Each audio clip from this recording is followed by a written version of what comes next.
Bangladeshi cricket ফ্যানরা বলেন যে father of Sri Lanka. তো মুশফিকুর রহিম আজকে ওই জিনিসটা আবার প্রুভ করলেন যে তিনি শ্রীলঙ্কার বিপক্ষে আসলেই ভালো খেলেন। যারা পরীক্ষিত শক্তি, তাদের সম্বন্ধে আমাদের এই ধরনের কমেন্টস অথবা কথা বলা ঠিক না, তাতে প্লেয়ারদের মোরাল নষ্ট হয়। আমরা মেহেদী হাসান মিরাজকে এই টেস্টে মিস করতেছি তার জ্বরের কারণে। টেস্টে বাংলাদেশের হাইয়েস্ট রান করছেন, উনি থাকলে হয়তো বা আরেকটু আমরা স্বনির্ভর থাকতে পারতাম। অনেক ঘাত প্রতিঘাত বেরিয়ে আমি আসলাম কি জন্য, এই ভালোবাসার টানে, ক্রিকেটের টানে। মুশফিকুর রহিমের থেকে আমরা এইরকম খেলাটাই এক্সপেক্ট করি। আজ থেকে 4-5 বছর আগে যদি চিন্তা করতাম মুশফিকুর রহিম এইরকমের ফর্মই ক্যারি করতো, কিন্তু লাস্ট 14 ইনিংসে কোনো 50 নাই। 14 ইনিংস পরে 50 করলেন মুশফিকুর রহিম।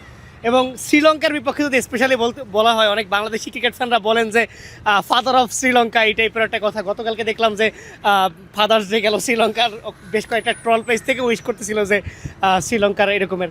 তো মুশফিকুর রহিম আজকে ওই জিনিসটা আবার প্রুভ করলেন যে তিনি শ্রীলঙ্কার বিপক্ষে আসলেই ভালো খেলেন। এবং গলে তার আগেও একটা স্মৃতি আছে ডাবল 100 করার মতো। তারপরে গলে আমরা 2017 সালে যখন 100 টেস্ট খেললাম, সেই টেস্টেও মুশফিকুর রহিম ভালো খেলছিলেন।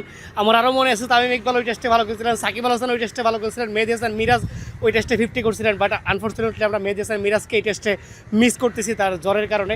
তবে সবথেকে ভালো ব্যাপার যেটা, নাজমুল হোসেন শান্ত ক্যাপ্টেন, তার মাথার উপর যে অনেক প্রেশারটা কমে গেছে, যে তিনি একটা ফর্মেটে এখন দায়িত্ব পালন করতেছেন টেস্টে, সেই ফর্মেটে তিনি হচ্ছে গিয়ে দুর্দান্ত খেলতেছেন। অনেকেই শান্তকে নিয়ে অনেক কথা বলতে পারেন, বাট ফ্যাক্ট হচ্ছে গিয়ে শান্ত কিন্তু মানে বড় যে দুইটা ফর্মেট লাইক টি-20 বাদ দিলে আমি যদি ওয়ান ডে এবং টেস্টের দিকে তাকাই, শান্ত কিন্তু বাংলাদেশের টপ প্লেয়ার বর্তমানে। এটা কিন্তু অস্বীকার করার কোনো উপায় নাই। তবে মেহেদী হাসান মিরাজ লাস্ট 2 বছরে টেস্টে বাংলাদেশের হাইয়েস্ট রান করছেন, উনি থাকলে হয়তো বা আরেকটু আমরা স্বনির্ভর থাকতে পারতাম।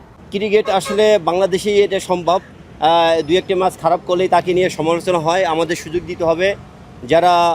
যারা পরীক্ষিত শক্তি, তাদের সম্বন্ধে আমাদের এই ধরনের কমেন্টস অথবা কথা বলা ঠিক না, তাতে প্লেয়ারদের মোরাল নষ্ট হয় এবং তার পারফরমেন্সে এটা প্রভাব পড়ে। আমি সবাইকে বলবো যে আমাদের নিজেকে আগে আমি স্যাটিসফাই করবো। আমি যে কথাটা বলবো, যাতে করে সকল দর্শকদের আমরা ধৈর্য ধারণ করার আহ্বান করবো। ক্রিকেট বাংলাদেশের প্রাণ, ক্রিকেট বাংলাদেশের একটা বড় ব্র্যান্ড। এটা নষ্ট হবে না ইনশাল্লাহ। হয়তো সময় খারাপ যাচ্ছে, আমরা আগামী দিনে আরও নতুন উদ্যমে ইনশাল্লাহ বিশ্বের বুকে ক্রিকেটকে আরও অনেক দূর এগিয়ে নিয়ে যাব বলে আমি আশা করছি এবং সকলকে দোয়া করতে বলছি। মানুষ বলে যে মানে ক্রিকেট এখন আর কি দেখেন, এটা কি সত্যি না? নো, আমি সেই সুদূর বাংলাদেশ থেকে এই ক্রিকেট খেলা দেখার জন্য এই গলে আসছি। অনেক ঘাত প্রতিঘাত বেরিয়ে আমি আসলাম কি জন্য, এই ভালোবাসার টানে, ক্রিকেটের টানে। ইনশাআল্লাহ ক্রিকেট বাংলাদেশের জন্য একটা ব্র্যান্ড, আমাদের সাপোর্ট দিতে হবে ক্রিকেটকে। ধন্যবাদ আপনাকে, ধন্যবাদ বিডি ক্রিকেটকে। আলহামদুলিল্লাহ ভালো লাগছে। মুশফিক ভাই আগের থেকে এই টেস্টে খুব ভালো করে, তো এখন আলহামদুলিল্লাহ ভালো করতেছে। এটা আসলেই গর্বের বিষয় যে আমাদের ব্যাটসম্যান, একজন ভালো বাংলাদেশি ব্যাটসম্যান ভালো খেলে, এটা নিজেদের কাছে অনেক ভালো লাগে। এটাই আর কি সবচেয়ে বড় কথা।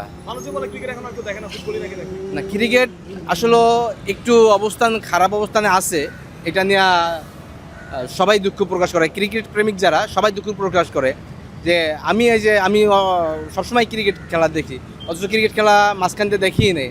আজকে শ্রীলঙ্কার মতো জায়গায় চলে আসছি বাংলাদেশ থেকে ক্রিকেট দেখার জন্য, এই টেস্ট দেখার জন্য। তো এটা আসলে ভালো লাগার বিষয় যে ইনশাল্লাহ আমাদের প্লেয়াররা ভালো খেলবে, এটাই আশাবাদী আমরা।